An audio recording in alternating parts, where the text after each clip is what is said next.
அன்பான தெய்வ பிள்ளைகளே, தேவனுடைய வார்த்தையை கொஞ்ச நேரம் தியானிக்க போகிறோம். நம்ம இந்த பூமியில் நம்ம வாழ்கிறோம். ஆனால் ஆவிக்குரிய விஷயத்தில் நம்ம எப்படி நடந்து கொள்ள வேண்டும் என்பதெல்லாம் தெரிந்து கொள்ளணும். இந்த நாளில் இந்த வசனத்தை கேட்குற அனைவரையும் ஆண்டவராகிய இயேசுவின் நாமத்தில் வாழ்த்துகிறேன். பாருங்கள், இன்றைக்கி ஆண்டோடைய வார்த்தையில் முக்கியமான காரியங்கள் எல்லாமே முக்கியம்தான். ஆனாலும் இன்றைக்கும் ஆண்டவர் ஏசாயா 51:9 சொல்லுகிறது.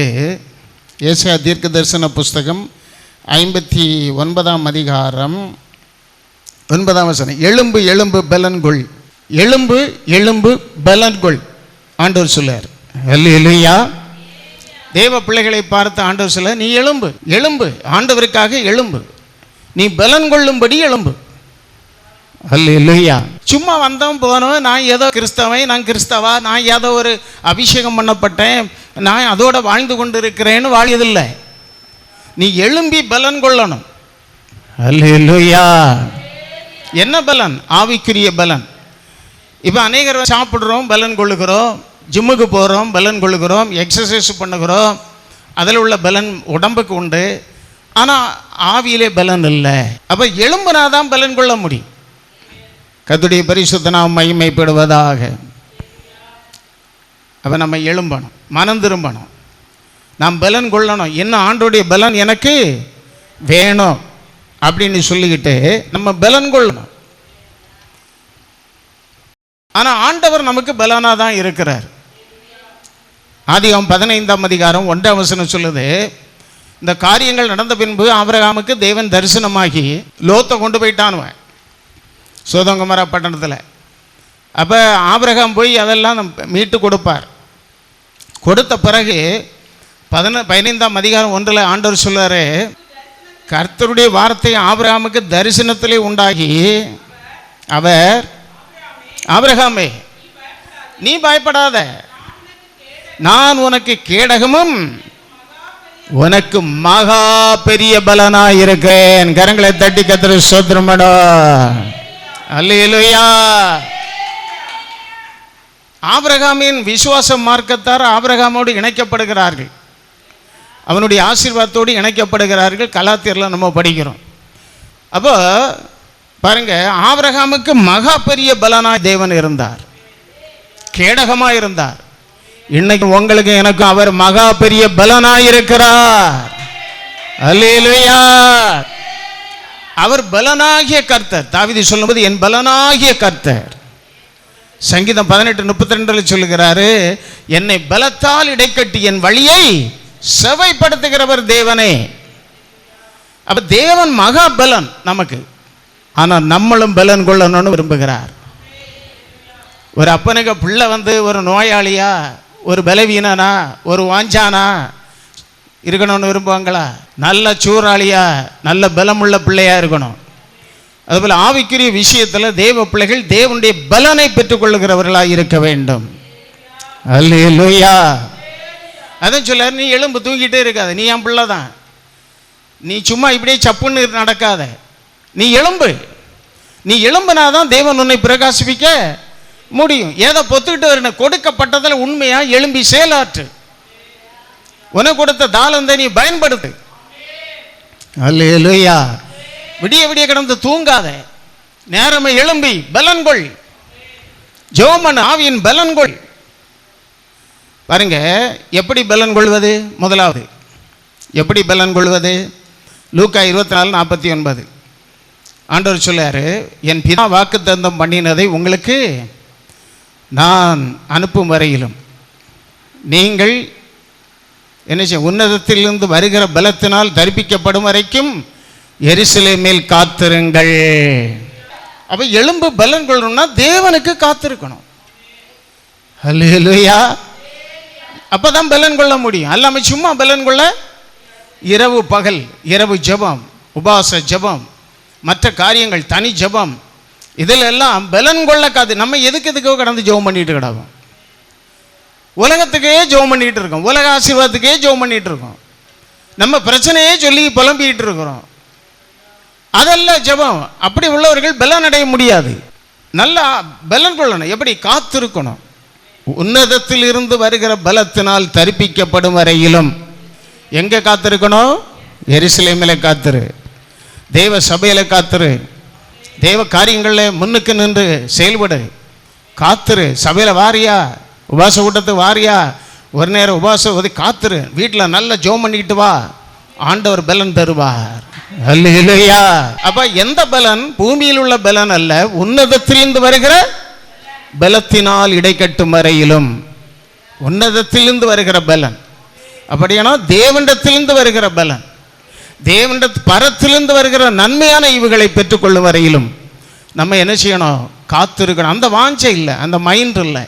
இப்போ உள்ள மக்களுக்கெல்லாம் அப்படி இல்லை, எல்லாம் லகுவா, கஷ்டப்படாமல், குனிஞ்சு நிமிராமல், நவ நனையாமல் நத்தம் எடுக்கிற கதை போல் அங்கே ஓட்டம் இங்கே ஓட்டம், மண்டபத்துக்கு ஓட்டம், அந்த ஊழியக்காரன்ட்ட வல்லமை இருக்குது, பலன் இருக்குது, இவனிட்ட இருக்குது, அவனிட்ட இருக்குது, ஓடி ஒரு பிரயோஜனம் இல்லை. புத்தி இல்லாத கன்னிகளை போல ஓடி ஓடி கடைசியில் சொல்லுவார், நீ அங்கே போய் வேண்டிட்டு வா. நீ ஓடிட்டு கிடந்தியே ஒழுங்கில்லாம, நீ காத்திருக்காம. அல்லேலூயா. இது இந்த செய்தி கேட்குற நீங்கள் உங்களுக்குள்ள தான் அந்த வாஞ்சை வரணும். அல்லேலூயா. இப்போ எனக்குள்ளே வாஞ்சி இருந்தால் தான் நான் கேட்டு பெற்றுக்கொள்ள முடியும். நான் தான் அந்த வசனத்தின்படி பலன் கொள்ளணும். நான் அந்த உலக கவலை, அந்த கவலை, இந்த கவலையை வச்சுக்கிட்டு நான் அவங்க அப்படி இருக்காங்க, இப்படி எனக்கு ஒன்றும் இல்லைன்னு நான் நினச்சிக்கிட்டு இருந்தேன்னா பலன் கொள்ள முடியாது. கீழே இன்றைக்கி தான் பலன் இறங்கும். ரொம்ப கவலைப்பட்டாலும் பலன் என்ன செய்தான்? கீழே இறங்கும். அல்லேலூயா. அதனால் உன்னதத்திலிருந்து வருகிற பலத்தினால் சீசர்களை சொன்னார், இயேசு சொன்னார், தரிப்பிக்க காத்திரு. 50 நாள் காத்திருந்தார்கள். அப்போ சில 1:8 சொல்றது, பரிசுத்தாய் வரும்போது அதே காரியத்தை அதிலே 5ஆம் வசனத்திலிருந்து நீங்கள் படித்து பார்க்கணும். அப்போ சில 1:5 அவர்கள் காத்திருந்த போது ஆண்டவர் சொல்லார், காத்திருந்தால் 8ஆம் வசனத்தில் பரிசுத்தாய் வரும்போது நீங்கள் பலனடைவீர்கள். கரங்களை தட்டுவான். அல்லேலூயா. பரிசுத்தாய் உள்ளவங்க விசுவாசத்தில் பலப்படுவாங்க, அன்பில் பலப்படுவாங்க, பரிசுத்தத்தில் பலப்படுவாங்க, நற்கிரியர்களில் பலப்படுவாங்க. ஆனால் இன்னைக்கு என்ன பலன்? பரிசுத்தாய் பெற்றவங்க பயந்து கொண்டிருந்தா எப்படி? உன் உயிர் ஐயோ என் உயிர் போயிடும், அப்படி பண்ணிடுவாங்க, இப்படி பண்ணிடுவாங்க. இந்த பயம் உனக்கு எதுக்கு? அல்லேலூயா. எனக்கு அவன் தான் காவலாளி, எனக்கு இவன் தான் காவலாளி. விசுவாசிகள் கிறிஸ்தவங்க சொல்லியது. யார் உனக்கு காவலாளி? தேவ பலத்தில் இல்லை, தேவன் அறியாம ஒரு ரோமம் கீழே விழாது. பரிசுத்தாய் வரும்போது நீ பலனடைவாய். தேவன் நமக்கு என்ன ஆவியை தந்திருக்கிறார்? பயமுள்ள ஆவியை கொடையில. அப்ப ஏன் உனக்கு என்ன ஆவி இருக்கு? என்ன ஆவி இருக்கு? பயந்துட்டு இருக்கிற விசுவாசியே, பரிசுத்தாய் பெற்ற நீயே, உனக்குள்ள பலன் இல்லை. நீ என்ன ஆவியை பெற்ற? உனக்குள்ள பக்தி இருக்கா? விசுவாசம் இருக்கா? தேவன் மேல உனக்கு வைராக்கியம், வசனத்தின் சத்தியத்தின் மேல வைராக்கியம் இருக்கா? ஒரு உயிரை கூட, என் உயிரை கூட நான் துச்சமா எண்ணக்கூடாது தெரியுமா? தேவன் உயிரை கொடுத்து என் உயிரை மீட்டு இருக்க, அவருக்காக எந்த சந்தர்ப்பத்திலையும் அவரை அனுமதித்தால் அவருக்காக எல்லாம் கொடுக்க தயார். அவரை அறியாம ஒரு ரோமம் கீழே விழாது. ஹல்லேலூயா. அவர் மகா பெரிய பலனாயிருப்பார். சத்துருக்கு எதிரே நமக்காக யுத்தம் பண்ணுவார். ஹல்லேலூயா. அதான் சொல்றாரு. அப்ப அவருக்கு பலம் நமக்கு வேணும், அப்பதான் நிற்க முடியும். இப்போ உங்க பலத்தில், உங்க மூல அறிவில், என் அறிவில் நான் நிற்க முடியாது. நான் இவ்வளோ காரியத்தை தாண்டி நிறைய வந்திருக்கேன்னு சொன்னால் என் தேவனுடைய பலத்தில் தான் வந்திருக்கேன். அதிகாலை எழும்புவேன், காத்திருப்பேன், ஜெபம் பண்ணுவேன். ஒவ்வொரு நாளும் வருகிற போராட்டத்தை ஜெயிக்க வைத்திருக்கிறார் தேவன். ஆண்டவர் என்ன சொன்னார்? மாம்சத்தை கொல்லுகிறவனுக்கு பயப்படாத, உன்னுடைய ஆத்துமாவையும் மாம்சத்தையும் நரகத்தில் போட வல்லவருக்கே. அதனால நான் பெரிய வீரனா, மற்றவன் உன்னை பிடிச்சிடும் பாரு, இப்போ விட மாட்டான், ஊன்னு அதுக்கு இல்லை. என்னை செலவன் கிடந்துட்டு துள்ளுவான் இல்லையா, மற்ற பயமுறுத்திய அப்படி கிடையாது. ஆண்டவருக்காக, நீதிக்காக, உண்மைக்காக அவரை தேடுவதனால என்ன பிரச்சனை வந்தாலும் அதை அவர் பார்த்துக்கிடுவார். ஹல்லேலூயா. மனுஷனுக்கு பயப்படும் பயம் கண்ணியை வருவிக்கும். ஹல்லேலூயா. அதனால பலன் வேணும். இப்போ பாருங்க, யோசுவா காலேபு எவ்வளோ தைரியமாக நின்னாவே. காலேபின் ஆவி ஒரு விசேஷ ஆவி, பக்தி வைராக்கியத்தின் ஆவி. இஸ்ரவேலர் எல்லாரும் லட்சக்கணக்கில் முறுமுறுக்கிறாங்க, எல்லாரும் கிடந்து ஓலம் போடுறாங்க. இவ 2 வாரம் வஸ்திரத்தை கிழிச்சிட்டு இருந்தாங்க. தேவன் நம்மோடு இருக்கிறார், எளிதாக சுதந்திரித்துக் கொள்ளலாம் கானானை. ஆனால் 2 பேரும் அங்கே போனாவ, மற்றவன் எல்லாம் வனாந்தரத்தில் செத்தான். இன்னைக்காக தான் நீ பயந்துக்கிட்டு இருந்தீன்னா நீ அவ்வளோதான். முதலாவது தான் எலும்பு, காலையில் எலும்பு, எலும்பு பலன்கொள், ஆலயத்துக்கு போறக்கு எலும்பு, உபாசிக்க எலும்பு, வசனம் படிக்க எலும்பு, காத்திரு, காத்திருக்கும் போது நீ பலனடைவாய். அல்லேலூயா. ஏசாயா 40:31 என்ன சொல்லுகிறது? கர்த்தருக்கு காத்திருக்கிறவர்கள் புது பலன் அடைவார்கள். பெற்றுக்கொண்ட பலனே போதாது, புதிய புதிய அபிஷேகம், புதிய புதிய பலனை, புதிய புதிய காரியங்களை பெற்றுக்கொள்ள வேண்டும். அப்ப கர்த்தருக்கு காத்திருக்காம எப்படி கழுக போல எழும்ப முடியும்? வரிகள் எழும்பி எப்படி போக முடியும் சொல்லுங்க? நேரம் இல்லை, படிப்பு நேரம் இல்லை, செல்லு பார்க்க நேரம், லேப்டாப் பார்க்க நேரம், தின்னுக்கு 3 நேரம், ஏன்னா 4 நேரம் தின்னுக்கு நேரம் உண்டு, வேற எல்லாத்துக்கும் நேரம், 2-3 கூட்டு வச்சு சமைக்க நேரம், ஜெபம் பண்ண நேரம் இல்லை, உனக்காக உன் பிள்ளைக்கு அழ உனக்கு நேரம் இல்லை, நீ அழுது என்ன பலப்படுத்தணும்னு கேட்க உனக்கு நேரம் இல்லை. அல்லேலூயா. இஸ்ரவேலர் அன்னைக்கு சீஷர்கள் 120 பேர் காத்திருந்த போது அப்போஸ்தலர் 2ஆம் அதிகாரத்தில் அவருடைய வல்லமை இறங்கி அவங்களை பலப்படுத்தினது. 50 நாள் காத்திருந்தார்கள், பெந்தேகொஸ்தே நாள். நம்ம எவ்வளவு நேரம் காத்திருக்கிறோம்? ஒரு சபையில் வந்து ஆராதனைக்கு எவ்வளவு நேரம் இருக்கிறோம்? பாதியில் ஆராதனைக்கு வாரது, முக்காலில் வாரது, கால் பகுதியில் வாரது. எங்கே பலனடையது? நரகத்தில் தான் போய் கிடக்கணும். வீட்டில் ஜெபம் இல்லை, வீட்டில் தேவனுக்கு முக்கியத்துவம் இல்லை, குடும்ப ஜெபம் சரியில்லை, தேவன் மேலே அன்பு இல்லை, பயம் இல்லை, வசனம் படிப்பதில்லை, எங்கே பலனடையது? எப்போ பார்த்தாலும் நீ பலன் கொள்ளக்கூடாது, உன்னை கீழே தள்ளணுன்னு தான் உன்னை சுற்றி ஆள் இருக்கும், அதை புரிஞ்சுக்க. ஆனால் நீ தான் பலன் எழும்பணும், பலன் கொள்ளணும். தூசியை உதறி விட்டு நீ எழும்பணும். சொல்லுமா? அல்லேலூயா. எனக்கு அப்படி இருக்கு இப்படி இருக்கு, இந்த தூசியெல்லாம் உதறி விட்டுட்டு காலையில் நேரமாக எழும்பி தேவனுக்கு முன்னால் காத்துரு. தாவீது சொன்ன போல அதிகாலையில் எழும்பி உமக்கு காத்திருக்கிறேன். அல்லேலூயா. அப்படி நம்ம செயல்பட்டு ஜெபித்து கண்ணீர் விடும்போது, வியாகுலப்படும் போது, உங்கள் பலன் எனக்கு வேணும், பரிசுத்தாவியின் பலன் எனக்கு வேணும், உங்கள் வல்லமை வேணும், வரம் எனக்கு வேணும்னு கேட்கணும். கேட்டு கேட்டு ஆவியில் நிரம்பணும், நம்மளை விட்டு கொடுக்கணும். காத்திருக்காம கிடைக்காது. நீ தேவராஜ்யத்துக்கு போவதுக்கு பாடுபடாண்டாமா? நீ அவரோடு பாடுபட்டாதானே அவரோட ஆளுகை செய்வாய்னு வேதம் சொல்லுது. உனக்கு பாடு வரப்படாது, கஷ்டம் வரப்படாதுன்னு நீ வாழ்ந்து நீ அநியாயமாக செயல்பட்டு கொண்டு இருக்கக்கூடாது இல்லையா? நீதி நிமித்தம் துன்பப்படுகிறவன் பாக்கியவான், பரலோக ராஜ்யம் அவர்கள் உடையது.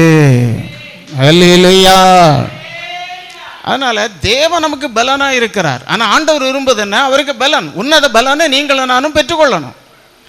நீங்கள் பலன் அடைந்தாதான் நீங்கள் உங்கள் போராட்டத்தில் எல்லாம் நீங்கள் நிற்க முடியும். அல்லேலூயா. பரிசுத்தத்தின் பலன் உனக்குள்ளே இருக்கும்போது சத்துரு உன்னை கண்டு பயப்படுவான். நீ பலவீனப்படுத்த தான் அவனுக்கு திட்டம். நீயும் வேறுபட்டு வாழ மாட்ட, நீயும் காத்திருக்க மாட்ட, கண்டைகள்கிட்டெல்லாம் கதை அடிச்சுக்கிட்டு இருப்ப. தேவ சமூகத்தில் இருந்து கொஞ்ச நேரம் காத்திருந்து ஜெபம் பண்ணுவோம், தேவனை ஆவியில் நிரம்புவோம், கேட்போம். அதெல்லாம் இன்னைக்கு கிடையாது. அல்லேலூயா. ஆனால் அந்த செய்தி கேட்குற நீங்கள் திருந்துங்க, பலன் கொள்ளுங்க. அல்லேலூயா. ஒரு சுவிசேஷம் சரியா சொல்ல தெரியலை, மண்டையில் யாராது, மண்டையில் இருக்கிறதெல்லாம் வேற, இங்கே சொல்லி கொடுத்தாலும் தலையில் யாராது, ஏன்னா உள்ளே இருக்கிறதெல்லாம் வேற இல்லையா? அப்போ இது எப்படி உள்ள யாரும் உங்களை வெறுமையாக்கணும் இல்லையா? உங்களுக்கு உலகம், குடும்பம், மற்ற காரியங்களை எல்லாம் வந்து ஒதுக்கி வச்சுக்கிட்டு இல்லையா? ஆண்டவர் காரியத்தில் வளரணும். அல்லேலூயா. இதெல்லாம் பிரசங்கம் பண்ணால் பிடிக்காது. நீங்கள் பலன் கொள்ளணும், அதுக்காக தான் ஆவியானவர் இன்னைக்கு நம்மோடு பேசுகிற விஷயம். ஆவியிலே பலன் கொள்ளுங்க, காத்துருங்க. தேவன் நமக்கு பலனாக இருக்கனால தான் இன்றைக்கும் உயிரோடு இருக்கிறோம், கேடகமாக இருக்கனால தான் இன்றைக்கும் பாதுகாவலாக இருக்கிறோம். ரலிலே சொல்லும. அதான் தாவீது சொல்லும்போது, என் பலனாகிய கர்த்தாவை உம்மிடத்தில். அவனுக்கு மகா பெரிய பலனா தாவீதுக்கும் இருந்தார், முற்பிதாக்களுக்கு இருந்தார், உங்களுக்கும் எனக்கும் இருப்பார். நீங்கள் எழும்பி பிரகாசிங்க, நீங்கள் வந்து எழும்புங்க, நித்திரையில் விட்டு எழும்பு. இன்னும் கொஞ்சம் தூங்கட்டும், இன்னும் கொஞ்சம் கை முடக்கி உறங்கட்டும், உன் தரித்திரம் வழிபோக்கனை போல வரும்னு வேதம் சொல்லுது. அல்லேலூயா. காலையில் எழும்பி கடமைகளை செய்யலைன்னா அன்னைக்கு போச்சு. 5 மணிக்கு எழும்ப வேண்டிய 7 மணிக்கு எழும்பி ஜெபம் பண்ணிட்டு ஒரு வேலை செய்தால் என்ன ஆச்சு? ஒவ்வொன்றும் கரெக்டாக செய்ய முடியாது. தேவ பிள்ளைகள் புரிந்து கொள்ளுங்க. அதுதான் சொல்றாரு, அதிகாலையில் என்னை தேடுகிறவன் தேடுகள் கண்டடைவான். சங்கீதம் 29:11 சொல்றாரு, நீ அப்படி இருக்கும்போது உனக்கு பல போராட்டம் வந்தால் ஆண்டவர் சொல்றாரு, கர்த்தர் தம்முடைய ஜனத்திற்கு பலன் கொடுப்பார். 2 கொரிந்தியர் 12, 7, 8, 9 சொல்லுகிறது, பவுல் பலன் கொண்ட ஆள் தான். ஆவியிலே பலன். அவருக்கு ஒரு மாலை போட்டால் பேவோட நோய் சுகமாகும். அல்லேலூயா. பிசாசே சொல்லும் அவரை பார்த்து, இவர் உன்னதமான தேவனுடைய ஊழியக்காரர், ரட்சிப்பின் வழியை நமக்கு போதிக்கிறார், அவருக்கு காரியம் எல்லாம் பயங்கரம். ஆனாலும் அவருக்கு ஒரு பலவீனம் இருந்தது. சாத்தானால் குட்டப்படிய ஒரு முள். 3 வேளை அவர் ஆண்டவர்கிட்ட வேண்டுதல் செய்தார். ஆனால் ஆண்டவர் சொன்னார், உன் பலவீனத்தில் என் பலன் பூரணமாய் விளங்கும். அப்போ அந்த பலவீனத்திலும் தேவனுடைய பலன் நமக்கு பூரணமாய் விளங்குகிறது. சில கட்டத்தில் பாருங்க, பலவீனம் பாருங்க, நம்ம ஒரு செய்து முடிச்சுக்கிட்டு நிற்போம் அழகா, ஏன்னா அவருக்கு பலன் நமக்கு கிடைத்து கொண்டு இருக்கும். அல்லேலூயா. அந்த முள் எதுக்கு? கொடுக்கப்பட்ட தரிசனம், கொடுக்கப்பட்ட வெளிப்பாடு. இதில் நாம் மேன்மை பாராட்டிடக்கூடாதுன்னு ஒரு குட்டு. ஏன் எனக்கு இந்த பிரச்சனை மாறையில், ஏன் எனக்கு இப்படி வீட்டில் குட்டிக்கிட்டே இருந்தால் தான் நீ சரியாக இருப்ப, இல்லைன்னா ஒன்றா நீ உயர்த்திடுவாய். அல்ல, இதெல்லாம் வேற ரகசியங்கள். அல்லேலூயா. அதான் சொல்லார், என்னை பலப்படுத்துகிற சங்கீதம் 18:32 என்னை பலத்தால் இடைக்கட்டி என் வழியை செவைப்படுத்துகிறவர் தேவனே. அப்போ தேவனுடைய பலத்தை நாடுங்க. ஆமென் சொல்லுங்க. எதை நாடணும்? தேவனுடைய பலனை கேளுங்க. அப்போ கர்த்தருக்கு காத்திருங்க. உன்னதத்திலிருந்து வருகிற பலன் முதலாவது நாம் பெற்றுக்கொள்ளணும். பரிசுத்த ஆவியை பெற்றுக்கொள்ளணும். காத்திருந்து பலன் அடையணும். பெற்றுக்கொண்ட அபிஷேகம் இன்னைக்கு கீழே போயிட்டு நிறைய இருக்கு, உள்ள இல்லை. அநேகர் விசுவாசத்தில் இல்லை, அவிசுவாசம். வெளியில தான் ஆளு விசுவாசி. அநேகருடைய கிரியைகள் செத்ததா இருக்கிறது. வெளியில பார்த்தா ரட்சிக்கப்பட்ட ஆள், உயிருள்ள ஆள், ஆனால் கிரியை செத்து போச்சு. இதெல்லாம் மாறணும்னா வசனம் படிக்கணும், காத்திருக்கணும், ஜெபிக்கணும், பரிசுத்தத்தை நாடணும். அப்பொழுது தேவ பலன் நம்மை நடத்தும். கண்கள் நிச்ச, மாம்சத்து நிச்ச, பெருமை, இப்படிப்பட்ட காரியம் உடம்புல ஒட்டி கிடக்கும் போது அதையெல்லாம் ஜெயிக்கணும்னா நீ காத்திருந்து பலன் அடையணும். அல்லேலூயா. நீ தேவ சமூகத்தில் ஜெபிக்கணும். அதனால அந்த செய்தி கேட்கிற தெய்வ மக்கள் காத்திருங்க, பலன் அடைங்க. கர்த்தருக்கு ஸ்தோத்திரம். தேவன் உங்களை ஆசீர்வதிப்பார். 2வது, வல்லமையை தரித்து கொள்ளணும். அல்லேலூயா. எதை தரித்து கொள்ளணும்? கர்த்தருடைய வல்லமை. பரிசுத்தாயின் பலன் வேற, வல்லமை வேற. அல்லேலூயா. நசனாகி இயேசுவை தேவன் என்ன செய்தார்? அப்போஸ்தலர் 10:32 நினைக்கிறேன். பரிசுத்தாவியின் பலன் கிடைச்சது. இயேசு கிறிஸ்து ஞானசானம் எடுத்து கரையேறும்போது பரிசுத்தாவி புறாவை போல இறங்கி வந்தபோது, இவர் என்னுடைய நேசகுமாரன், இவர் மேல் பிரியமாக இருக்குன்னு சொன்னார். அதன் பிறகு அவர் பாருங்க, வனாந்தரத்தில் சோதிக்கப்படும்படி போனார். அதை ஜெயித்து வந்தபோது 40 நாள் உபவாசம் இருந்து காத்திருந்து வந்தபோது அவருக்கு வல்லமையை பெற்றுக்கொண்டார். அல்லேலூயா. அதான் சொல்ல, நசனாகி இயேசுவை தேவன் பரிசுத்த ஆவியினாலும் வல்லமை. நம்ம பரிசுத்தாயி மாத்திரம் பெற்றுக்கிட்டு இருக்கக்கூடாது. அந்த பலன் எது? சாட்சியாக இருப்பதற்கு. அப்போ சில 1:8 அப்படி தானே, நீங்கள் எங்கே எனக்கு சாட்சியாக இருப்பீர்கள். அப்போ காத்திருந்து காத்திருந்து இன்னும் பலனை பெற்றுக்கொள்ளணும். ஆராதனை விஷயம், உபாச காரியங்கள், முழுரவு ஜபங்கள், தனி ஜபங்கள், இரவு ஜபம், ஆண்டவர் பாதத்தில் இருந்து ஜெபித்து ஜெபித்து ஆவிக்குரிய வாழ்க்கையில் முன்னேற தான் உலக வாழ்க்கையில் உனக்கு ஆசீர்வாதம் பெருகும். இதை புரிஞ்சுக்கிடுங்க. நீங்கள் அதை பலன் அடையாமல் இங்கே கிடந்துக்கிட்டு இருந்தேன்னா, இங்கே ஆசீர்வாதம் வந்தேன்னா பிறகு வியாதியை பிடிச்சி அங்கே தான் போய் கிடக்கணும், ஐசியூவில் தான் போய் என்ன செய்யணும். ஆமாம், சில வேளை அப்படி தான் நடக்கும். நீங்கள் ஆண்டவருடைய பலன் உனக்குள்ளே இருக்கும்னா அந்த வியாதி ஒரு மாதிரிப்பட்டதெல்லாம் ஓடிடும், உன்னை கண்டாலே ஓடிடும். ஒரு சொல்லுவோமா, உனக்குள்ள சத்துரு தாக்கினாலும் உள்ளே வர முடியாது. ஏன்னா உள்ள தேவ பலன் இருக்கிறது, பரிசுத்தாவியின் வல்லமை இருக்கிறது. இந்த சரீர அவயவங்கள் கிறிஸ்துவின் அவயவங்கள், இது அவருக்குரியதுன்னு கொடுக்கணும் என்னைக்கும். அப்ப நரசனாகி இயேசுவை தேவன் என்ன செய்தாராம்? பரிசுத்த ஆவியிலும். அப்ப வல்லமை நமக்கு வேணும்.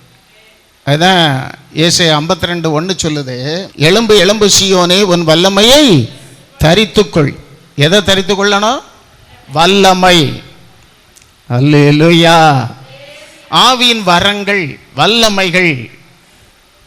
நம்ம எதெல்லாம் கேட்டு பெற்றுக்கொள்ளணுமோ அதை கேட்க மாட்டோம். அதுதான் பிரச்சனையே காரியம். நமக்கு அந்த மூல அறிவும் கிடையாது. இப்போ உள்ள ஊழியங்கள், தொலைக்காட்சி, மற்ற விஷயங்களில் சிலர் பேசுகிறாங்க கரெக்டாக.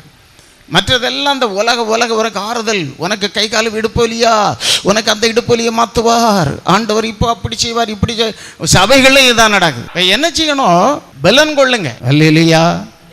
ரெண்டாவது வல்லமையை தரித்துக்கொள்.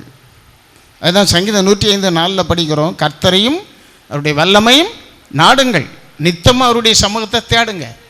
அவன் நித்தமும் தேடு வல்லமைக்காக. பெற்றுக்கொள்ளு, பெற்றுக்கொண்டாலும் இன்னும் பெற்றுக்கிட்டே இரு. சாவியை நாள் வரை விடாத. நான் பெற்றுட்டேன்னு இருக்க முடியாது. அப்போ ஆவியை அவித்து போடுவேன். பரிசுத்த ஆவியை அவித்து போடாதிருங்கள், ஆவியில் அனலாயிருங்கள். உனக்கு கிடைச்ச வரத்தை அனல் மூட்டி விடு. நீ மூட்டாத வரையில் அது உனக்கு யாருக்கும் பிரயோஜனம் கிடையாது. அல்லேலூயா. ஒருத்தன் நல்ல கராட்டை படிச்சிருக்கான், நல்ல ஜூடோ, நாடாடி எல்லாம் படிச்சிருக்குன்னு வச்சுக்கோங்க. அவனே படிச்சுட்டு போனால் அடுத்தவனுக்கு பிரயோஜனம் என்ன இருக்குது? 10 பேருக்கு படித்து கொடுத்தா 10 பேருக்கு என்ன செய்யும்? பிரயோஜனமாக இருக்கும். அல்லேலூயா. அப்போ நீ கற்றுக்கொண்டதை நீ சொல்லிக்கிட்டே இருக்கணும். நான் அப்படி தான் ஆண்டவர் ரட்சித்ததுலன்னு எனக்கு கொடுக்கப்பட்டதை நான் பைத்தியக்காரனை போல எல்லார்ட்டையும் பேசிட்டு தான் இருப்பேன். வேலை செய்ய இடங்கள், பல இடங்கள்லையும் இயேசு தான் மையான தெய்வம், என்னை ரட்சித்தார், என் அனுபவத்தை சொல்லிக்கிட்டே இருப்பேன். அல்லேலூயா. சத்தியம் அறிய சத்தியத்தை சொல்லிக்கிட்டே இருப்பேன். ஒரு அல்லேலூயா சொல்லுவோமா? அதனால கர்த்தருடைய வல்லமையை தரித்து கொள்ளுங்க. தரித்துக்கொள்ளனா எப்படி சொல்லுங்க? தரித்தல் என்ன? கிறிஸ்து இயேசுவை தரித்து கொள்ளுங்க, பைபிள் சொல்லுது. அதுபோல வல்லமையை தரித்துக்கொள். உனக்குள்ளே அந்த வல்லமை எப்பொழுதும் இருக்கணும். அந்த வல்லமை எப்பொழுதும் இருக்கணும்னா வேதம் வாசிக்கணும், வேத அறிவு உனக்கு உண்டாகணும், தேவ ஞானம் உண்டாகணும், பரிசுத்தம் உனக்கு உண்டாகணும், நீதி நேர்மையா நீ வாழணும், நீ ஆவியில் நிரம்பி இருக்கணும். நீ எப்போ ஆராதிச்சாலும் ஜெபிச்சாலும் ஆவிக்குள்ளே போகணும். சும்மா இருந்து தொத்திக்கையும் வச்சுக்கிட்டு யாரையும் பார்த்துட்டு யாரும் என்ன நினைப்பாங்களோ அப்படின்னு நினைக்கக்கூடாது. கதறணும். ஆனானது நீருடைய வாஞ்சித்து கதறுவது போல தேவனே கதறுகிறது. கதறணும். தாகம் வேணும், வல்லமை பலன் வேணும், உங்க வல்லமை வேணும். நான் வல்லமை இல்லாத கிறிஸ்தவனா வாழக்கூடாது. அல்லேலூயா. வல்லமை தரித்துக்கொள், ஆடையை போல தரித்துக்கொள். எப்பொழுதும் உங்ககிட்ட வல்லமை இருக்கணும். அப்பதான் வாரது வந்து அடிச்சுக்கிட்டு தெரிச்சு ஓடிடும். ஏன்னா உள்ள இருக்கிறவர் பெரியவர். பெரியவர் எனக்குள்ளே, இயேசு பெரியவர் எனக்குள்ளே, என்னை மீட்டவர், என்னை காப்பவர், என்னை ஆசீர்வதிப்பவரே, என்னை மீட்டவர், என்னை ஆசீர்வதிப்பவரே. அல்லேலூயா. எனக்கு 10 ஒரு குரூப் இருந்து ஜெபிக்க, எனக்கு பின்னால் நின்று நான் 10 பேர் ஜெபிக்க இருக்கிறாங்க, ஒன்றும் கிடையாது. இத்தனை வருஷம் என் தேவனை நானும் தான். ஒரு அல்லேலூயா சொல்லமா? நான் ஜெபிச்சாதான் நான் பலன் அடைய முடியும். நான் காலையில் எழும்பணும், நான் உபவாசிக்கணும், நான் காத்திருக்கணும். அத்தனை பேர் கிடந்து தலைகள் இருந்தாலும் நான் திருந்தாம, நான் எழும்பாம, நான் உறங்கிட்டு கிடந்தேன்னா பலன் கொள்ள முடியாது. நான் வேதம் வாசிக்காம பலன் கொள்ள முடியாது. நான் எனக்காக என் பிள்ளைகளுக்காக அழாம நான் ஆசீர்வாதம் பெற்றுக்கொள்ள முடியாது. அல்லேலூயா. அப்ப 2வது பாயிண்ட் என்ன பார்த்தோம் சொல்லுங்க? வல்லமையை தரித்து கொள்ளுங்க. செய்தி கேட்குற நீங்க புரிஞ்சுக்கிடுங்க. கடைசி காலம் இயேசு சீக்கிரம் வரப்போகிறார். அல்லேலூயா. அதனால இந்த செய்தி கேட்குற நீங்க கொஞ்சம் தியானம் பண்ணுங்க, கேளுங்க, சத்தியத்தை கேளுங்க, பலன் அடைங்க, வருகைக்கு ஆயத்தப்படுங்க. அல்லேலூயா. அன்பான தெய்வ பிள்ளைகளே, அதனால 2வது பாயிண்ட் நம்ம பார்த்தோம், வல்லமையை தரித்துக்கொள். வல்லமை வல்லமை ஆவியேன்னு பாடுவார் பக்தர். வல்லமை தேவை தேவா, வல்லமை தாரும் தேவா, இன்றே இப்போ தாரும் தேவா. அல்லேலூயா. எப்போதுமே நீங்க பாருங்க, உலக காரியத்தை கொஞ்சம் ரெண்டாவது இடத்துல வைங்க. எப்பவுமே நீங்க ஆண்டவருக்குள்ள பலனடைய பாருங்க, வல்லமையை பெற்றுக்கொள்ள பாருங்க, வசனத்தை படிச்ச பாருங்க. காலையில் எழும்புங்க, எழும்பு, அந்தி சந்தி மத்தியான வேளை கூப்பிடு. நீ 7 தடவை ஸ்தோத்திரம் பண்ணு தாவீத போல. அல்லேலூயா. சும்மா அதுக்காக கிடந்து முட்டு போட்டுட்டு கிடக்கணும். நீ எப்போயும் செய்யலாம், தேவனோடு இருக்கலாம், நினைவு எல்லாம் அவராக இருக்கட்டும். நம்ம கடமைகளை செய்தாலும் தேவனே உமக்கு ஸ்தோத்திரம், அவருக்கு மகிமை செலுத்து. வீணாக கண்டைகள்கிட்ட எல்லாம் கதை அடிச்சுக்கிட்டு நேரத்தை போக்காத. அதுக்கு இல்லை தேவன் நம்மை அழைத்தது. யார்கிட்ட பேசினாலும் வசனத்தை பேசு. ஒரு அல்லேலூயா சொல்லுமா. அந்த ஆத்மா வெளியேற பெற்றது, அந்த ஆத்மாவுக்கு சுவிசேஷம் சொல்லு. அல்லேலூயா. ரெண்டாவது காரியத்தை பார்த்தோம். மூன்றாவது, அதே ஏசாயா 52ஆம் அதிகாரம் அதே 1ஆம் வசனத்தில் சொல்றாரு, அலங்கார வஸ்திரங்களை உடுத்திக்கொள், விருத்த சேதனம் இல்லாதவனும் அசுத்தனும் இனி உன்னிடத்தில் வருவதில்லை. அலங்கார வஸ்திரம் உடுக்கணும். அல்லேலூயா. அலங்கார வஸ்திரம்னா என்ன? அலங்கார வஸ்திரத்தை சொல்லி பாருங்க, ஏசாயா 61:10 அதில் பாருங்க, ரட்சிப்பின் வஸ்திரம் நீதியின் சால்வை. அதை செம்மையா படிங்க பார்ப்போம். கர்த்தருக்குள் பூரிப்பாய் மகிழ்கிறேன், சீக்கிரமா என் தேவனுக்குள் என் ஆத்துமா களி கூறுகிறது. மணவாளன் ஆபரணத்தினால் தன்னை சிங்காரித்துக் கொள்வதற்கும், மணவாட்டி மணவாளன் என்ன கல்யாண நாளில் ஆபரணம், மணவாட்டி நகைகளினால் சிங்காரித்துக் கொள்வதற்கும் ஒப்பாக, இங்கே நடக்கிய கல்யாணத்துக்கு ஒப்பாக, இந்த அலங்காரத்துக்கு ஒப்பாக தேவன் ரட்சிப்பின் அலங்கார வஸ்திரத்தை கொடுக்கிறார். அது என்னது? ரட்சிப்பின் வஸ்திரத்தை எனக்கு தந்தார். எப்போ? என்னைக்கு மூழ்கி ஞானசானம் எடுத்து மனம் திரும்பி நீ உண்மையை சாஷ்டாங்கமாக இயேசு ஒப்பு கொடுத்து பாவத்துக்கு செத்து நீதிக்கு பிழைக்க, நீ அந்த நீ பழைய கர்மா எல்லாம் நீ விட்டு மனம் திரும்பி செத்த அனுபவத்தோடு வரும்போது உன்னை கொண்ட பூத்தனம் தண்ணிக்குள்ளே கல்லறைக்குள்ளே வச்ச போல் உன்னை முக்கி உன்னை எழுப்பும் போது என்ன ஆகிறது? உன் பாவம் எல்லாம் சமுத்திரத்தின் ஆழத்தில் போட்டுறாரு. உனக்கு ரட்சிப்பின் வஸ்திரத்தை கொடுத்து வைக்கிறார். அடுத்தது என்னது? நீ பரிசுத்தாவியை பெறும்போது நீதியின் சால்வை மேலேன்னு வந்து விழுது. ஏன்னா நம்முடைய தேவன் நீதி உள்ளவர். தேவராஜ்யத்தின் நீதியும் பொய் பேசாத பொய் பேசி ஏமாத்துற விசுவாசிகளின் நிலைமையில ரொம்ப மோசமாக போயிடும்.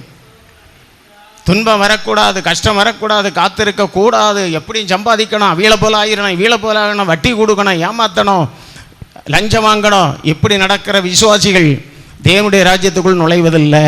நான் சொல்லல, பைபிள் அதுக்கெல்லாம் போயில, அங்கே வசனம் இருக்கு வேற. அல்லேலூயா. ஏசாயா 61:3 சீயோனில் துயரப்பட்டவர்களை சீர்படுத்தவும் அவர்களுக்கு சாம்பல், ஏன்னா அவ்வளோ கஷ்டப்படுறாங்க, பதிலாக சிங்காரத்தையும் துயரத்துக்கு பதிலாக ஆனந்த தைலமாகிய தேவனுடைய அபிஷேகத்தையும் ஒடுங்கி நொந்து போகாம இருக்க துதியின் உடையையும் கொடுக்கவும். போதும், துதியின் உடை.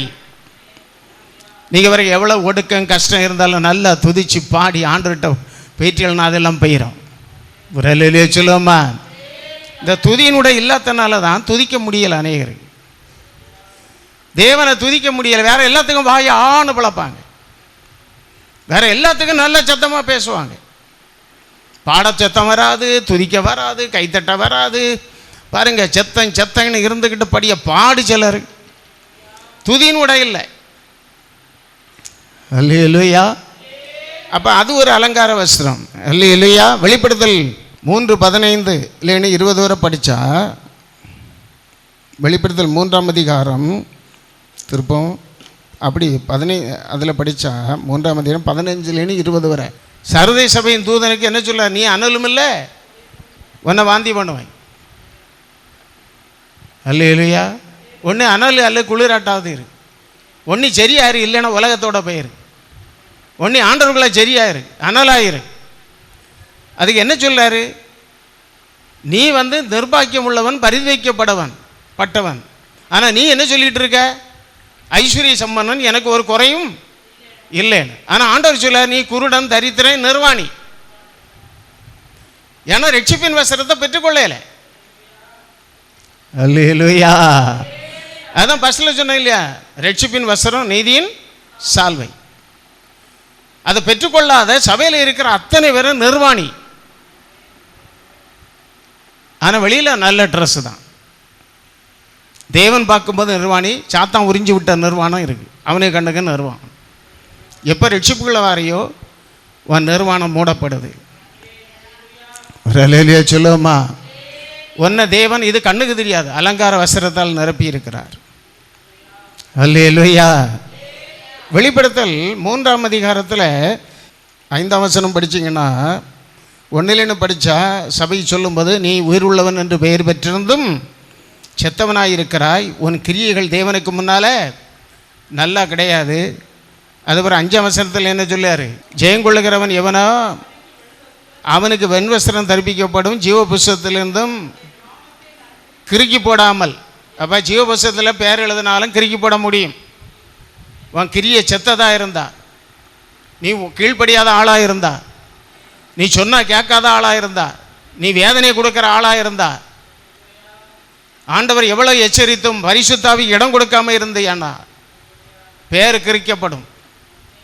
உன் கிரியை செத்தது, பேச்சு சரியில்லை, கீழ்ப்படுதல் இல்லை, எப்போ பார்த்தாலும் மனசில் அவிஞ்ச எண்ணம், தன் தவற உணர்வதில்லை, மனம் திரும்புவதில்லை. அப்போ என்ன செய்வார்? கிறுக்கி. ஆனால் ஜெயம் கொண்டவங்க வெண்வஸ்திரம் உடுத்தி எங்கூட நடப்பார்கள். ஒரு அல்லேலூயா சொல்லுவோமா? அப்போ வெண்வஸ்திரம். இனி ஒரு வஸ்திரம் பாருங்க, மணவாட்டிக்கு கொடுக்கக்கூடிய வஸ்திரம். ஆயத்தப்படியவங்க எல்லா வஸ்திரத்துக்கும் மேலே அவங்க நல்ல வஸ்திரத்துக்குள்ளே வந்துடுவாங்க. வெளிப்படுத்தல் 19:7-8. வெளிப்படுத்தல் 19:7-8. நாம் சந்தோஷப்பட்டு களிகூற கடவோம், ஆட்டுக்குட்டியானுடைய கல்யாணம் வந்தது. அவருடைய மனைவி யாரு? மணவாட்டி. அவருடைய மணவாட்டி தன்னை ஆயத்தப்படுத்தி கொண்டாள் வருகைக்கு. வாழ்க்கையை சரியா நடத்தி கொண்டாள். அதனால அவளுக்கு என்ன வஸ்திரம் கொடுக்கப்படுகிறது? சுத்தமும் பிரகாசமும் உள்ள வஸ்திரம். இதுதான் வஸ்திர அலங்காரம். அல்லேலூயா. இன்னும் பலது உண்டு. இந்த அலங்கார வஸ்திரத்தை நீ என்ன செய்யணும்? உடுத்திக்கணும். இந்த அலங்கார வஸ்திரம் உனக்கு எடுபட்டு போகணும்னா என்னென்னு தெரியுமா? அதாங்க சொல்லியார் ஏசாயா 52 தானே, அலங்கார வஸ்திரங்களை உடுத்திக்கொள், விருத்த சேதனம் இல்லாதவன அசுத்தனும் இனி உன்னிடத்தில் வருவது இல்லை. பைபிள் சொல்லுது, ஜெயங்கொள்ளுகிறவன் எவனோ அவனுக்கு வெண்வஸ்திரம் தரிப்பிக்கப்படும். அல்லேலூயா. அலங்கார வஸ்திரங்கள். ராஜா வருவார், அவர் தருகிற வஸ்திரம் இல்லாமல் அங்கே போக முடியுமா? இங்கேயே ஒரு புருஷன் களத்தினாவளோ களத்தையிலேயே உருப்படி போட்டு செய்தாவளோ இல்லாத கல்யாணமாக இருந்தாலும் அந்த புருஷன் கொண்டு வர துணியை உடுத்துட்டு தானே வனிப்பா. மணவாளன் இயேசுவுக்கு மணவாட்டி இருக்கணும்னா அவர் தருகிற வஸ்திரம். எத்தனை கோடி பேர் இருந்தாலும் ஒரே ஆளாக பார்க்குற தேவன் அவர், ஒரே மணவாட்டியாக பார்க்குறார். நாம் அனைவரும் ஒன்றாக இருக்கிறோம். கணவன் மனைவி 2ஆக இருந்தாலும் அவங்க அந்த ஆவிக்குரிய உறவின்படி அவங்க ஒரே சரீரம், ஒரே மாம்சம்.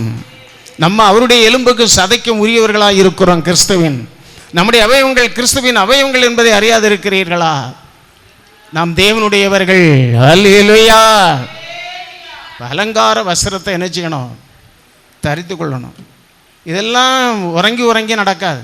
தூசியை உதறிட்டு எனக்கு பிரச்சனை, எனக்கு கஷ்டம், எனக்கு அந்த போராட்டம், இந்த போராட்டம், எனக்கு அந்த கஷ்டம், இந்த கஷ்டம், இதை பேசிக்கிட்டு இருக்க ஒன்றும் பலன் கிடையாது.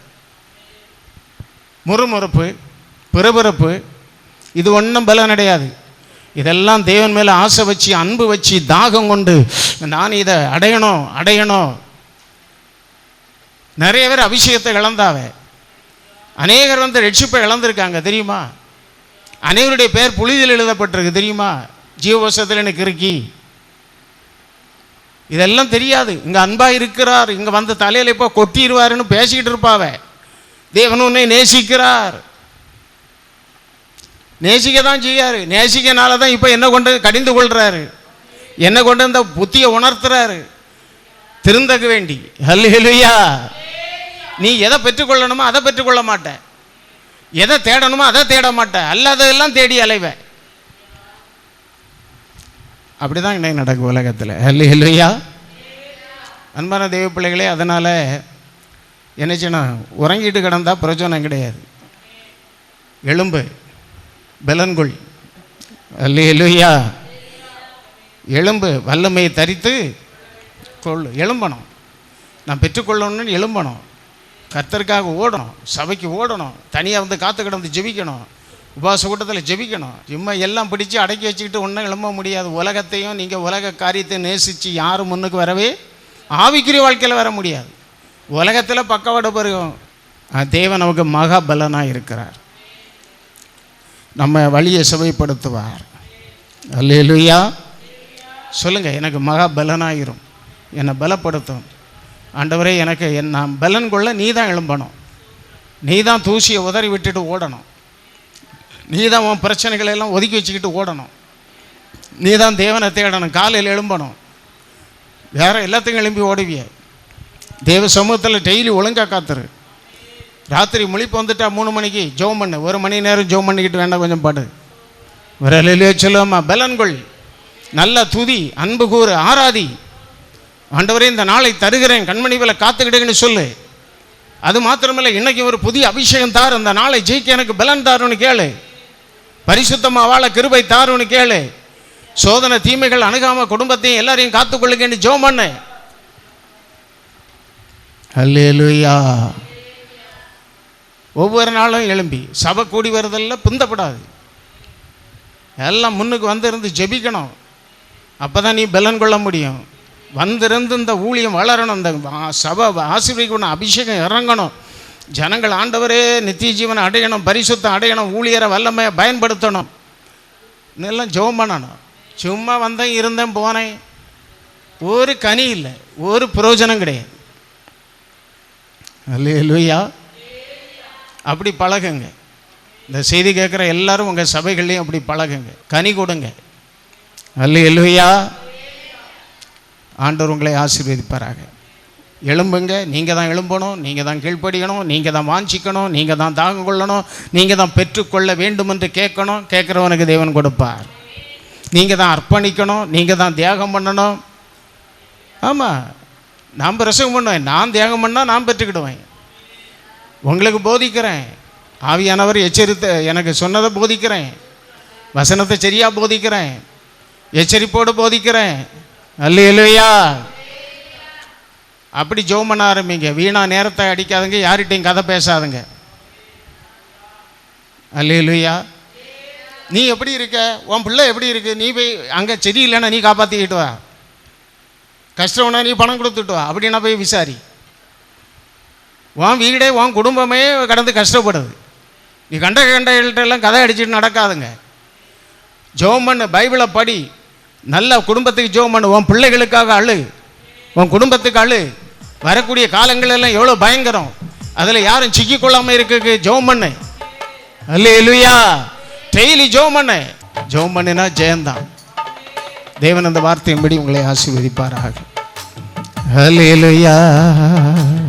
ஜெபம் பண்ணு. என்னை பலப்படுத்தும் இயேசு கிறிஸ்துவால் எல்லாமே செய்து நான் முடித்திடுவேன். என்னை பலப்படுத்தும் இயேசு கிறிஸ்துவால் எல்லாமே செய்து நான் முடித்திடுவேன். கர்த்தரின் வெளிச்சமும் ஜீவனின் பலனுமானார், கர்த்தரின் வெளிச்சமும் ஜீவனின் பலனுமானார், அவரே எனது வாழ்வில் பலனானார். அவர் சொல்லுங்க, வாழ்வின் பலனானார், அவரே எனது வாழ்வில் பலனானார். கர்த்தரின் வெளிச்சமும் ஜீவனின் பலனுமானார், கர்த்தரின் வெளிச்சமும் எனது மீட்புமானார், அவரே ஜீவனின் வாழ்வின் பலனானார், அவரே எனது வாழ்வில் பலனானார். என்னை பலப்படுத்தும் இயேசு கிறிஸ்துவா. ஆமென். எல்லாமே படையே எனக்கு எதிராய் பாளையம் இறங்கினாலும் என் நெஞ்சம் அஞ்சாது, நம்பிக்கை இழக்காது. படையே எனக்கு எதிராய் பாளையம் இறங்கினாலும் என் நெஞ்சம் அஞ்சாது, நம்பிக்கை இழக்காது.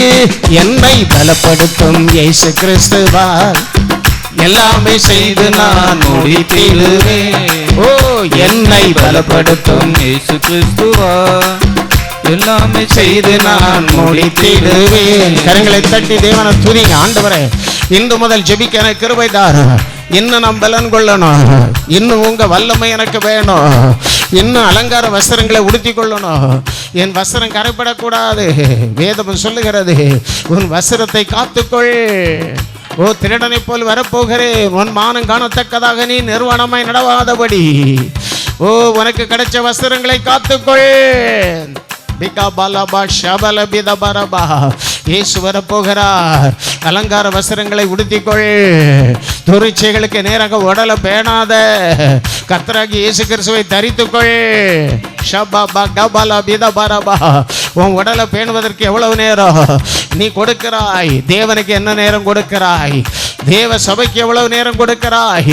வேத வசனத்துக்கு எவ்வளவு நேரம் கொடுக்கிறாய்? அன்பின் தகப்பனே, இந்த வசனத்தை கேட்ட மக்கள் மேல உங்க அபிஷேகம் இறங்கட்டும். இந்த வசனத்தின்படி செய்தருளும் ஆண்டவரை. யார் யார் கேட்டு தேவனிடத்தில் கேட்கும் போது ஆண்டவரை அவர்கள் பலன் அடையும்படி பரிசுத்த ஆவியின் பலனை கொடுப்பீராக. எங்கும் சாட்சியா இருக்க செய்வீராக. வல்லமை தரித்து கொள்ள கிருபை செய்வீராக. நசனாகி இயேசுவை தேவன் பரிசுத்த ஆவியினாலும் வல்லமையினாலும் அபிஷேகம் பண்ணினது போல அபிஷேகம் பண்ணுவீராக.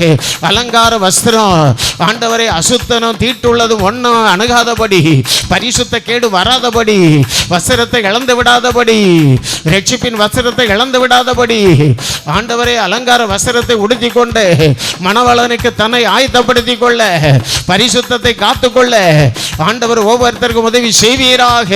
உலக ஆசைச்சைகளை சுட்டரிப்பீராக. உலக பாரங்கள் எல்லாம் மாறுவதாக. கர்த்தர் மேல் பாரத்தை வைத்துவிட அவர் உன்னை ஆதரிப்பார். நீதிமானை ஒருபோதும் தள்ளாட விடார் என்று சொல்லப்பட்டபடி நடப்பதாக. சுகம்பலன் தாரும். எல்லா நோய்கள் பேய்களுக்கு விலக்கும், தீமைக்கு விலக்கும், நரம்பு எலும்பு சதைகளை பலப்படுத்தும். ஜெபம் பண்ணுங்க, பலப்படுத்தும். என்னை பலப்படுத்துகிற கிறிஸ்துவினால் எல்லாம் செய்ய எனக்கு பலன் உண்டு. பலப்படுத்துங்க, உற்சாகப்படுத்துங்க, உணர்வடைய செய்யுங்க, எழும்ப செய்யுங்க. தூக்கத்தை விட்டு எழும்பி ஜெபிக்க கிருபை கொடுங்க. எழும்பி பிரகாசி உன் ஒளி வந்ததுன்னு சொன்னப்பட்டபடி வாழ உதவி செய்யுங்க. நீர் அப்படி செய்வதற்கு நன்றி. சுகமாக வீட்டில் கொண்டு போய் சேரும். வசனம் எங்கும் வியாபரிக்கட்டும். இயேசுவின் நாமத்தில் வேண்டுகிறோம் ஜீவனுள்ள நல்ல பிதாவே. கர்த்தர் உங்களை ஆசீர்வதித்து காக்க கடவர். கர்த்தர் தம்முடைய முகத்தை பிரகாசிக்க பண்ணி உங்கள் மேலே கிருபை இருக்க கடவர். கர்த்தர் தம்முடைய முகத்தை பிரசன்னமாக்கி உங்களை சமாதானம் கட்டளையிட கடவர். பிதா குமாரன் பரிசுத்த ஆவியின் நாமத்தினால் ஆண்டவரே உங்கள் வருகை வரை சபையோட மக்களோடு குடும்பங்களோடு எல்லா மக்களோடும் உம்முடைய ஆசீர்வாதம் தங்கியிருப்பதாக. இயேசு என்னும் நாமத்தில், இயேசு என்னும் நாமத்தில் நமக்கொண்டு அல்லேலூயா. இயேசு என்னும் நாமத்தில் பேய்கள் பறந்தோடும். அல்லேலூயா. இயேசு நாமத்தில் நிற்கும் போது யார் நமக்கெதிராய் நிற்பாரோ? இயேசு இயேசு நாமத்திலே ஜெயம் நமக்கொண்டே. அல்லேலூயா.